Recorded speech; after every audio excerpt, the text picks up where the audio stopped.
chosen one! Welcome to the Chosen One. I am your host, Qui-Gon Din, and today on Meta Spotlight, we're going to be looking at the Austin, Texas Grand Tournament. So this was ran by Cody Hawkins. You should all know him. He's the Ewok player out there. This was a 17-person event, so it's a relatively small GT, but there's definitely a couple of results that are very interesting. We're going to go down here to the top 8 just because this was a Swiss event. So you had to go 4-0 to win it. It was until there was an undefeated. And the two lists I'd like to shout out here are Ashley Turner in 8th place and then Zach Roman in 4th place. They decided to bring Padme, and Padme had a very good run at this event with Delta Squad. Delta Squad really took this event by storm. A lot of, as you can see, we got the classic Delta Hunter pairing. Rudy did win with this. He played Vader Kiadamundi most of the event. I believe it was all but one round. And this was because he ran this based on the Delta matchup, which I definitely think was a good call because Delta took out of the top 8 players, Delta took 5 slots, and this is the first event since Space and Turret that Cassian kind of faltered. And there was a Jin Cassian matchup against the Padme boss list. Now, the thing and reason why I think this list is working so well is that Padme box as a whole, both of these lists ran Padme box as a whole with Delta. And I think the big thing about these lists is it is very much a attrition, really fast scoring list. Padme brings a lot of cool interaction with Seven Scorch. Padme's been on my back burner for putting back on the table, not necessarily with Boss, but I have a list in the works, which I'll be going over with my Unit 101. So it is kind of funny that she popped up here when I am working on my Unit 101 series with Padme because I was requested to do so. And it's just I think she brings something very unique with Boss. It is a list that has a ton of gas. In terms of like damage output, the Padme side of the box has a lot more output than say someone like Hunter.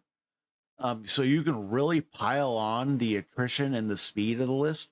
And then Padme allowing Seven Scorch to contest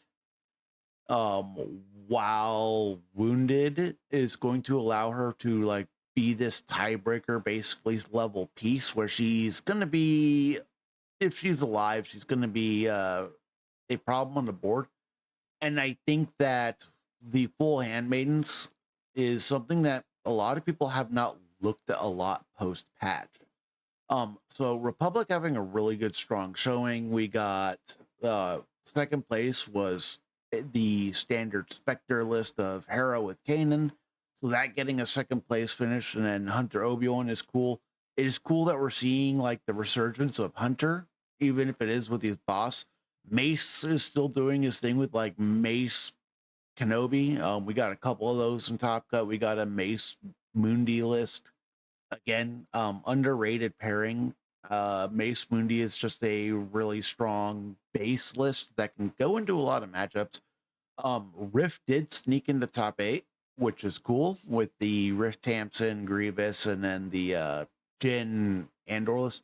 Jin Andor, I'm surprised that Andor did not do as well at this event, but Andor was not represented near as much at this event as he was on. This was a heavy Republic event, so it just shows that the Austin meta is very Republic driven, and I feel that that is probably just something for the area. All of these players were local Texas players, it looks like.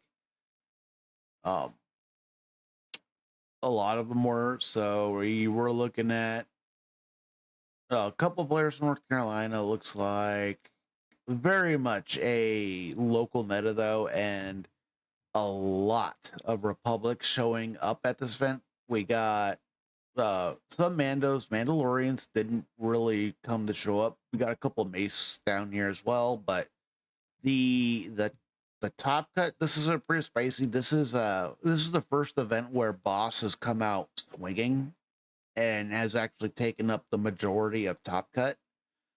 So it will be interesting to see Boss going forward. I think Padme is going to be something that people should be looking at, especially with the release of Seven Scorch. Padme does a lot of crazy things with that unit.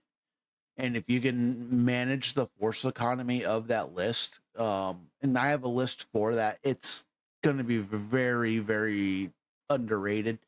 Padme might be coming back into the fold.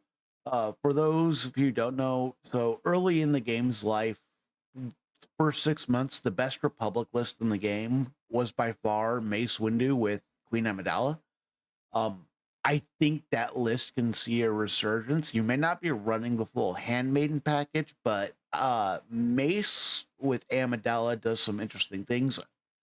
Watch the unit 101 I have up. You'll see what I'm kind of toying with. I'm not the only one toying with this list, but Seven Scorch have drastically changed Republic. They are the new build around. It is not Kiade Mundi as the build around now. I feel like you need to be building around Seven Scorch if you are playing Galactic Republic. They are a base and turret level unit for the faction specifically. I don't think they're as good or as splashable as base and turret, but if you are playing to their strengths, they can have just as much impact as base and turret because of the level of unit that they are doing for their list. Base and turret are more splashable. They can go outside of faction, but Seven Scorch are definitely the best piece in Republic by now, and I don't think it's close. Thank you for watching this episode of The Chosen One, a Star Wars Shatterpoint podcast. If you want to catch the next video, you can watch the one linked above, or you can just go and listen to the podcast on the playlist below. Please like and subscribe. Thank you for your support.